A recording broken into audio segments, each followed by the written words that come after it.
Déborah Assouline, bonsoir. Merci d'avoir accepté notre invitation. Merci à vous. Je disais beaucoup d'émotions parce que ça fait 8 jours. Oui. Ça fait 8 jours que Ruben a été tué avec Ido et Tal près de Kerem Shalom, en préparant donc l'entrée à Rafah. Premier Yom HaZikaron, on imagine l'émotion qui vous envahit. Première semaine où vous revenez à la vie de ce tout Israël après cette semaine de deuil consacrée dans la religion juive. Alors ça va sembler très bête comme question. Comment ça va? Ben non, c'est pas bête. C'est bizarre. Les gens vont penser que je ne suis pas triste, mais ça va. Ça va. Ça va parce que Ruben est là pour moi. Il est là, il est avec moi tout le temps, en fait. Et il y a des moments où c'est dur, très dur, surtout le matin, surtout le soir. C'est compliqué de s'endormir et de se réveiller en pensant qu'il est plus là, mais en même temps, j'ai la force, je ne sais pas d'où, certainement en grande partie de lui, et à mon avis aussi de plus haut, de supporter ça et d'avoir envie de parler de lui. C'est pour ça que j'ai accepté votre invitation, de faire passer le message de mon fils, mais pas seulement de mon fils, de tous les soldats d'Israël. Parce qu'aujourd'hui, j'ai l'impression d'être la mère de tous les soldats et de vouloir qu'ils continuent à être là. Vous avez le sentiment de faire partie d'une grande famille? Ah oui, vraiment, vraiment. J'avais l'impression de faire partie d'un peuple, de faire partie d'un pays. Et aujourd'hui, j'ai l'impression de faire partie d'une famille. C'est le mot exact. J'ai l'impression qu'on m'a pas accepté parce que c'est pas ça, mais que je fais partie d'une famille, la famille des Israéliens, la famille de chaque parent, de chaque maman, de chaque papa, de chaque frère ou de chaque sœur ou de chaque enfant qui ait subi ou pas une perte directement. C'est une famille entière, une famille et une famille dévouée ils nous ont donné énormément de courage, de force, d'amour, de soutien. C'est une vraie famille. C'est une vraie famille.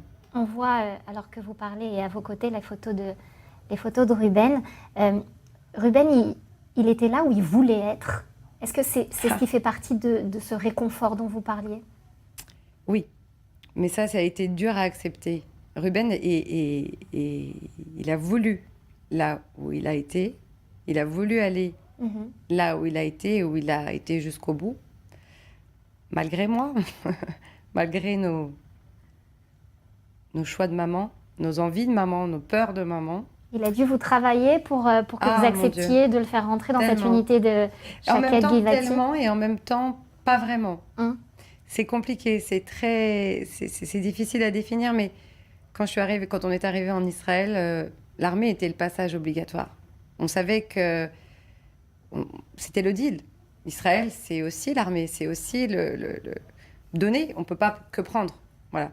Donc, je savais, j'avais peur, j'avais pas envie. C'était loin, il y a 10 ans. Mais Israël, c'était... l'armée, c'était... voilà. Et arrivé à l'armée, au moment où il a dû faire son guilloux, c'était très compliqué. On l'a laissé parce que c'était, entre guillemets, une armée... Enfin, un service qu'il allait faire... il était censé s'entraîner, vous imaginiez pas qu'il allait y avoir forcément une guerre derrière. Mais avant le 7 octobre, en fait, tout était un peu différent. Pour nous, tout était différent. L'armée même était différente.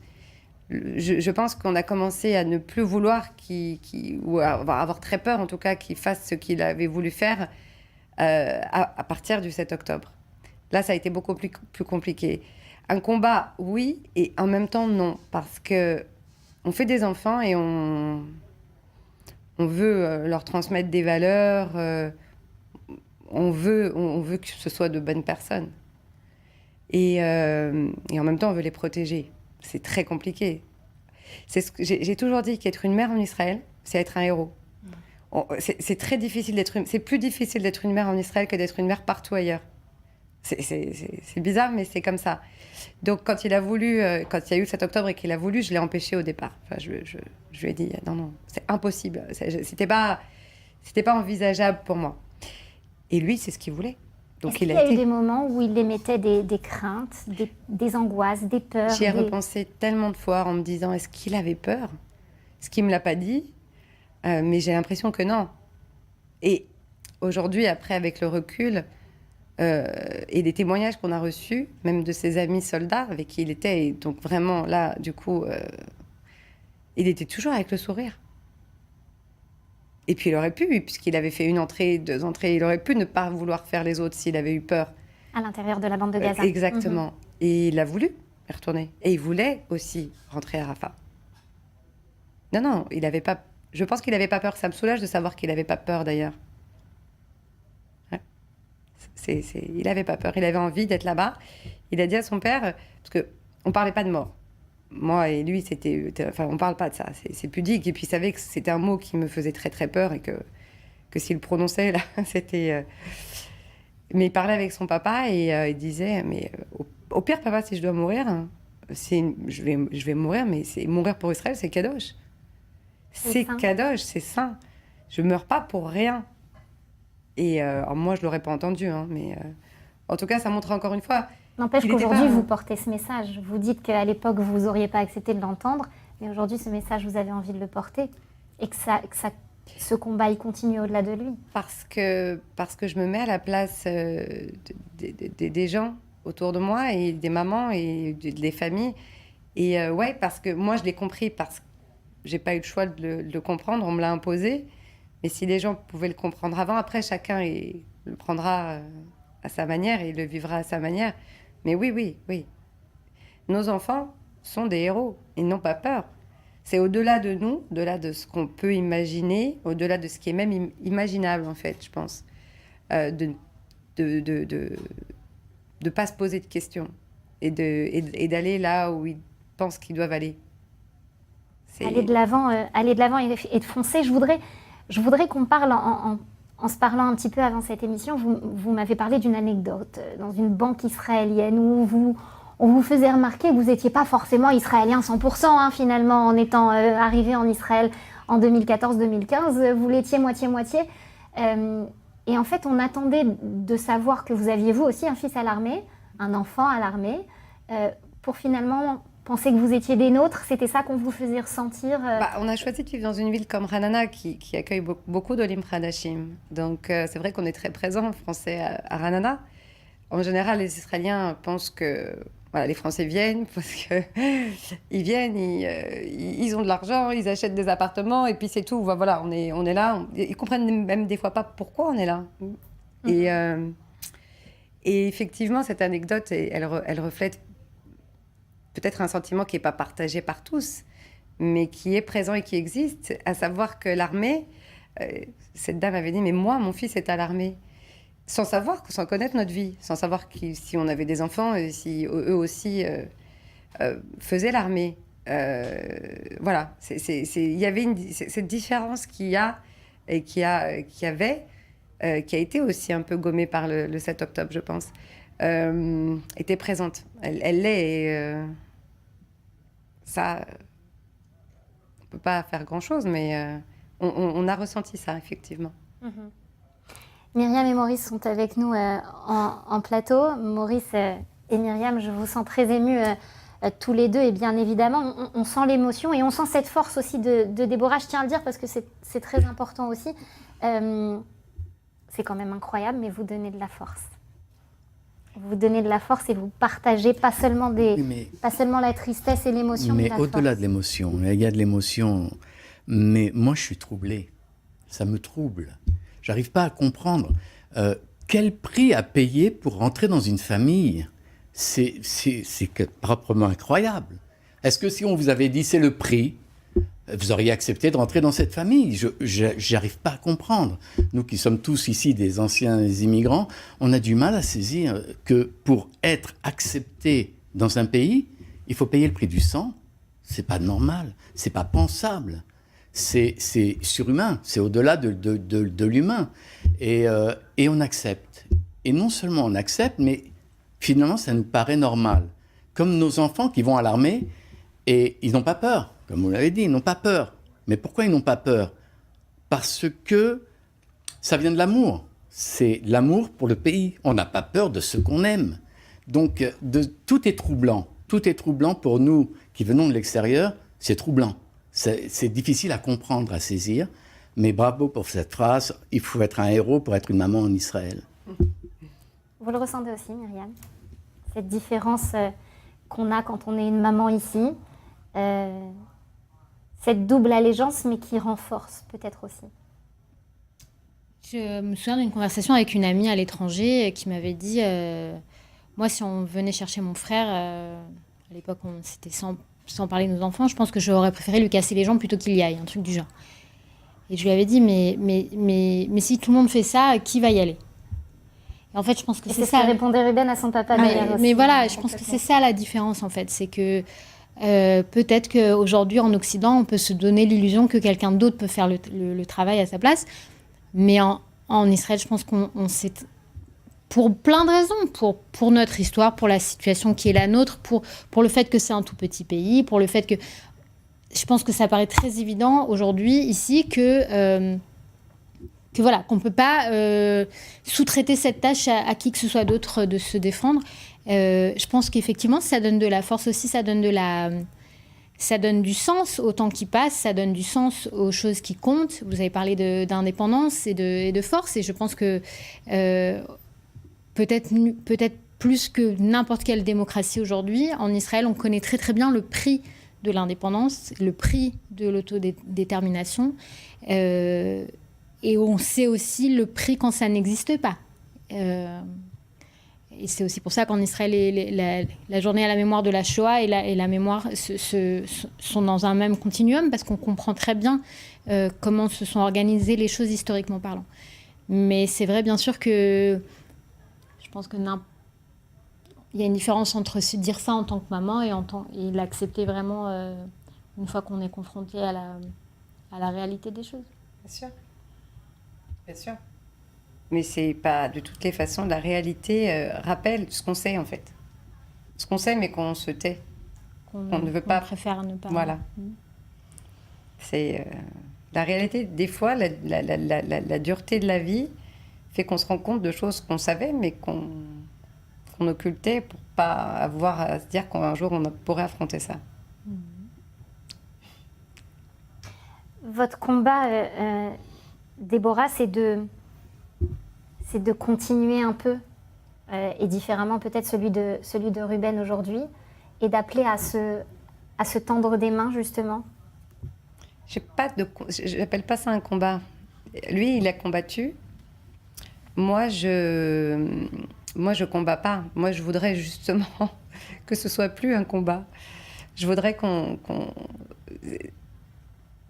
le sentiment que j'ai, peut-être que c'est lui qui me le transmet, je sais pas pourquoi on a un sentiment, on pourrait avoir de la rage, on pourrait avoir de la colère, de la rancœur, de plein de choses. Mais là, aujourd'hui, ce qui ressort, c'est que, et c'est la continuité de notre conversation, justement, de se dire, en parlant de différence entre Olim et Israéliens natifs d'Israël. Entre migrants et... Exactement.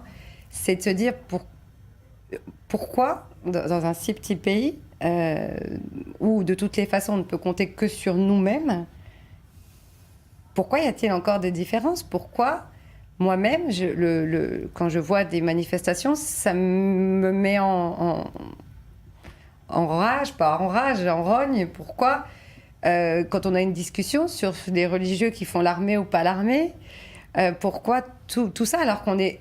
En fait, on a tous des enfants. En fait, on a le principal qu'on a en commun, à part Israël, c'est nos enfants. Enfin, et pourquoi on n'arrive pas à se dire qu'on est tous dans le même bateau, en fait? Qu'on n'a plus de différence. Il faudrait effacer ces différences. Et je pense que c'est comme ça, en fait, qu'on passerait un message de se dire, plus on est ensemble, plus on est unis, plus on est fort, et plus on va gagner. Plus on va gagner vite, en fait. J'ai l'impression que tout ça, c'est des freins comme on n'est pas tous d'accord, et que ça compte, en fait, le fait d'être pas unis, parce que forcément, ça va bien plus haut. Même dans une décision politique, quand on n'est pas unis, forcément, on peut pas avancer, parce qu'on va être retenu, on va vouloir avancer un jour, et on n'avance pas, et on va reculer. Et si tout le monde se mettait d'accord sur le fait que le premier message, pour moi déjà aujourd'hui, c'est de la victoire, d'avancer, de se battre jusqu'au bout, parce qu'il y a tous ceux qui sont partis, ceux qui l'ont... Voilà, ils ne sont pas partis pour rien, ils sont partis pour défendre Israël. Donc on se doit de gagner. On se doit de se battre. D'en être à la hauteur. Exactement. Je voudrais quand même vous poser une question, parce que vous dites la victoire, que ce ne soit pas pour rien que nos enfants soient tombés dans la bande de Gaza.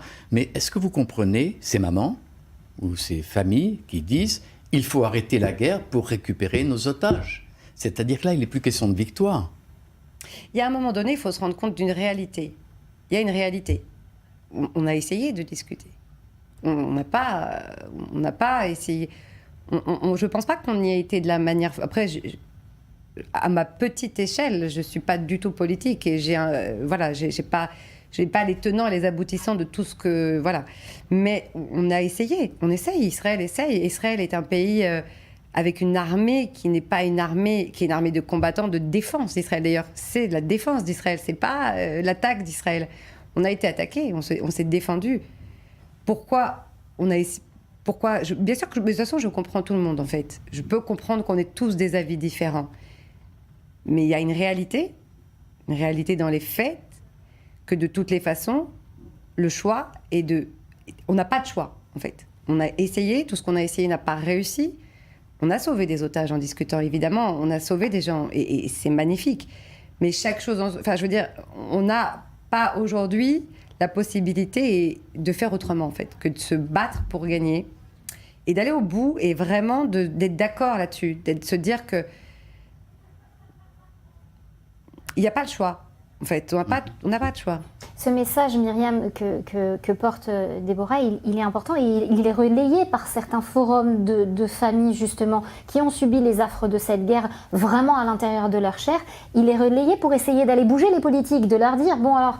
Oui, il y a plusieurs forums, à la fois de parents d'otages et de parents endeuillés, qui portent ce message-là, qui demandent d'aller jusqu'au bout, qui demandent de ne pas faire d'accord, d'espèces de compromis de moitié de route comme ça, qui demandent vraiment que ces soldats ne soient pas tombés en vain, et qu'une vraie sécurité...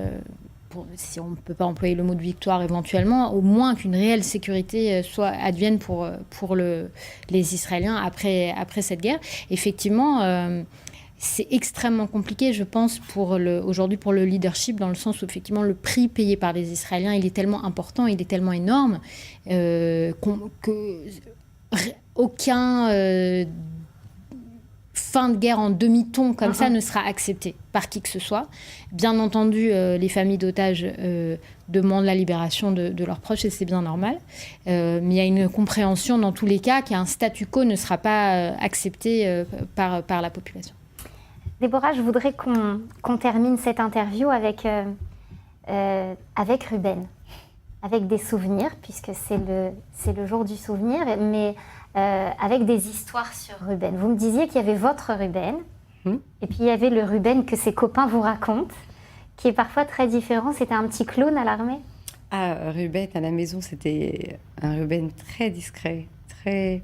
J'ai même envie d'employer le mot classe. Vous voyez, c'était quelqu'un qui s'épanchait pas, qui était pudique, qui était quand même très gentil, très serviable, très, très drôle, et plein d'amour, mais qui était complètement différent de ce que j'ai pu ressentir dans cette semaine où tellement de gens sont venus me voir pour me parler de lui.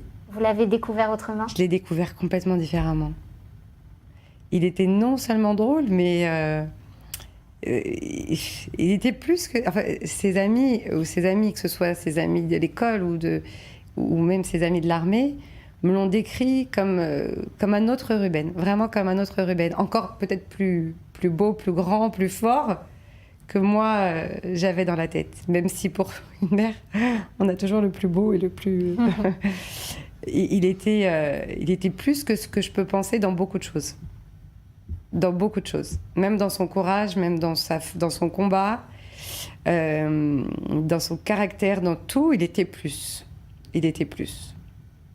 Et cette force que vous avez aujourd'hui, vous nous le disiez en début de plateau, vous la tenez sûrement aussi de ce qu'il vous transmet. Ah oui, oui. Il me donne cette force de ne pas m'effondrer quand je vous parle, parce que je parle de lui et que c'est triste. Enfin, il n'est plus là. Ça me donne une force extraordinaire que les gens autour de moi ne me connaissaient pas. Et c'est pas explicable. C'est pas explicable. C'est pas raisonnable. C'est juste comme ça. Et j'espère qu'il continuera à me donner toute cette force pour faire passer tous les messages qu'il aurait eu envie de faire passer. Parce que je pense que même s'il était très chéquette, qu'il était très... Calme et discret. Voilà, calme et discret, qu'il avait plein de choses à faire, plein de choses à dire, et que peut-être qu'il va me laisser les faire ou les dire pour lui aujourd'hui. Pour lui, et puis pour continuer Bien sûr. à accompagner ses frères et sœurs. Exactement, son papa, sa sœur, son frère et toute sa famille et ses amis qui ont aussi, et Ava aussi, sa petite amie qui a beaucoup... on a tous beaucoup perdu en perdant Ruben, voilà. Merci d'être venu nous parler de lui. Merci à vous. Merci.